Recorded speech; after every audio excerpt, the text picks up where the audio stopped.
Dans cette séance vidéo, la présidente de l'Union républicaine pour la démocratie, Madame Danielle Boni-Clavry.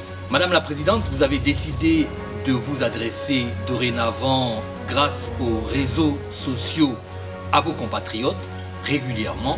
Qu'est-ce qui motive cette décision? Bien, le parti que je dirige, l'URD, a deux objectifs à travers la production de ces petites vidéos.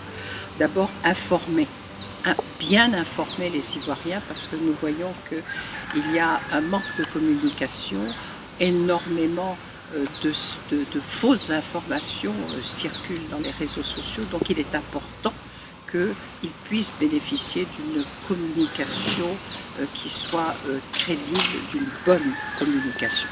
Et puis, nous avons également l'intention, à travers ces productions, de pouvoir créer une synergie entre les internautes qui nous regardent et nous-mêmes. Moi, je suis frappée, en dehors de tout ce que nous pouvons lire comme fausses informations, mais je suis frappée par la justesse de certaines analyses et je pense que les Ivoiriens sont tout à fait à même, dans cette crise, de nous faire des propositions. Faut-il encore que nous puissions être au courant pour pouvoir les publier. Évidemment, dans ces vidéos, je reste sur ma posture d'opposante, c'est-à-dire que je suis là pour dénoncer et critiquer. Mais le virus n'a pas de couleur politique. Alors, je voudrais surtout être une source de propositions, d'interpellations et laisser un peu de côté le volet condamnation. Vous avez sélectionné 3 thèmes, le port du masque, le comportement des Ivoiriens et la question du vaccin. Il y a quelques jours, la RTI nous a fait savoir que le gouvernement décrétait le port du masque obligatoire. Moi, je dois vous dire que je me suis réjouie de cette mesure. Je m'en suis réjouie pour 2 raisons. D'abord parce que nous avons constaté que le copier-coller que voulait faire à un moment le gouvernement sur la France pour envisager le confinement total des populations, nous savons que cela n'est pas applicable dans nos pays, dans nos sociétés. Le confinement n'est pas la solution dans nos pays. La distanciation sociale, là aussi, nous avons un certain nombre de difficultés. Bien sûr, c'est extrêmement respecté dans les commerces, les pharmacies, les supermarchés, mais dans les cours communes, je vois mal comment la distanciation sociale peut-elle s'exercer. Donc, nous pensons que le port du masque est vraiment une excellente chose. Regardez, même si comparaison n'est pas raison, à Hong Kong ou au Japon, les activités n'ont jamais cessé. Mais le port du masque est obligatoire. Je crois même que les enfants doivent en porter. Oui, je me réjouis de cette décision, mais tout de même, avant de pouvoir décréter que ce port devient obligatoire, il faut vraiment qu'il y ait un état des lieux. Un état des lieux s'impose. Alors, pensez-vous que les fournisseurs sont en mesure de distribuer des masques pour 24 millions d'habitants? Ça nous paraît vraiment une tâche inimaginable, alors que la réalité fait qu'il y a rupture de stock dans les pharmacies. La cherté est en train d'augmenter, d'exploser. Vous avez des masques à 1000 francs, entre 1000 francs et 3500 francs. Si nous prenons un ménage de classe moyenne qui va prendre un masque par jour, alors que normalement c'est 3 fois par jour qu'on devrait en changer. À ce moment-là, chaque mois, vous devrez débourser pour une personne 30 000 francs. Ça paraît extrêmement compliqué, et alors que les revenus sont en train de diminuer, et dans le secteur informel, ils sont en train de disparaître. Madame Danielle Boni-Clavry, que faut-il alors envisager? Or, il faut que le gouvernement puisse subventionner le prix des masques pour le rendre abordable. Ça, c'est une nécessité impérieuse. Il faut qu'il y ait aussi des distributions gratuites de ces masques aux catégories les plus défavorisées. Et puis, je pense qu'on pourrait également essayer de construire, d'organiser des unités de production pour un masque en tissu made in Côte d'Ivoire. Ça serait des unités de production qui regrouperaient un certain nombre de couturiers agréés. Et puis, il faudrait qu'on s'adresse à des médecins pour leur demander quelle pourrait être peut-être la forme la plus adaptée, et également aux professionnels du textile pour qu'ils puissent nous conseiller, nous dire que tel tissu qui a des mailles plus serrées pourrait en effet mieux protéger. Je pense que de cette manière, nous pourrions essayer au moins de répondre à une partie de nos besoins. C'est vrai que nous avons des unités pharmaceutiques, nous en avons 5, qui sont très dépendantes de l'étranger, mais on pourrait les réquisitionner pour qu'elles puissent produire des masques. Et puis nous avons aussi la représentation d'un grand groupe médical pharmaceutique français qui a des centrales d'achat, et à travers ces 5 centrales d'achat, eh bien, on pourrait acheter massivement des masques et des tests, par exemple, de dépistage.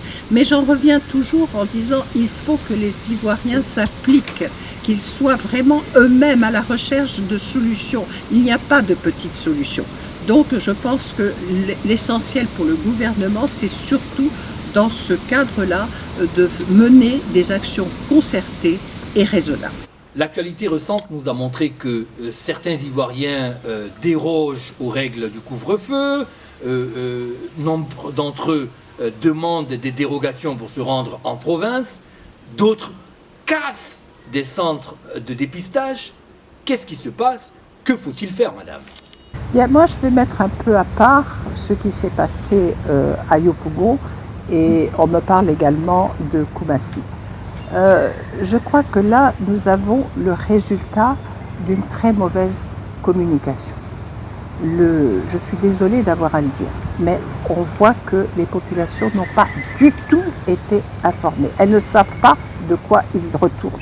Alors qu'elles croulent sous des informations contradictoires, le gouvernement ne dit rien, installe quelque chose. À partir de là, il faut vraiment le constater, il y a un manque de pédagogie de la part du gouvernement, mais également il y a un manque de confiance des populations vis-à-vis de ce que l'on dit et de ce que l'on fait, parce que, je le répète, on ne le leur explique pas. Donc il faut revoir cette communication. Et moi, je propose une chose, c'est que vous avez au niveau gouvernemental une cellule de veille. Moi, je pense qu'il serait très utile de créer une cellule de communication inclusive dans laquelle vous auriez des experts de la communication. Je serais, moi, toute disposée à pouvoir intégrer ce genre de cellule à titre bénévole pour donner ma petite expertise. Il faut y introduire de la société civile et que, ensemble, nous fassions un plan de communication pour informer réellement nos populations. Maintenant, pour ce qui est de ces personnes qui contournent le couvre-feu, qui cherchent à avoir des dérogations pour sortir d'Abidjan, je trouve cela très triste, parce que c'est de l'incivisme notoire, c'est un manque total de responsabilité, et je pense qu'il faut être extrêmement sévère avec ces personnes-là. Bien sûr, on ne va pas les déférer à la MACA parce qu'elles pourraient être des vecteurs potentiels de contamination, mais moi je pense qu'à ce moment-là, pour pouvoir leur donner une conscience citoyenne, eh bien écoutez, sanctionnez-les avec des travaux d'utilité publique pendant 15 jours à 1 mois. Je suis sûre que de ce côté-là, il y aurait quelques résultats. Eh bien pour terminer, moi je voudrais parler de cette problématique du vaccin. Sur les réseaux sociaux, la rumeur enfle, les informations jaillissent de toutes parts. On nous affirme qu'en Côte d'Ivoire, des villages déjà sont en train de pratiquer la vaccination, que des ONG, des agents de la santé sont déjà en train de vacciner nos enfants entre 5 et 15 ans. Alors évidemment, les populations sont effrayées de pouvoir servir de cobaye. Pour elles, c'est une situation intolérable. Donc là, je pense aussi qu'il y a vraiment une nécessité pour le gouvernement de informer. Il faut qu'on nous dise quelle est la politique de vaccination. Nous savons que les essais cliniques doivent être pratiqués dans chaque pays. C'est une nécessité. Mais il faut qu'on dise aux Ivoiriens pourquoi il y a des essais cliniques, Pourquoi sont-ils nécessaires? Et surtout, il faut leur faire savoir aussi que ces essais sont accompagnés de rigueur, sont accompagnés sur la base et sont faits sur la base du volontariat et de la rémunération. Donc il est important que les Ivoiriens sachent qu'ils ne sont pas livrés aux gens du Nord pour servir de cobayes et pour être uniquement des gens sur lesquels on va faire des essais qui ne seraient pas maîtrisables. C'est un problème qu'il faut prendre à bras-le-corps parce que le grondement du peuple est en train de se faire entendre sur ce point précis. Et moi, je pense qu'il y va de la paix sociale en Côte d'Ivoire.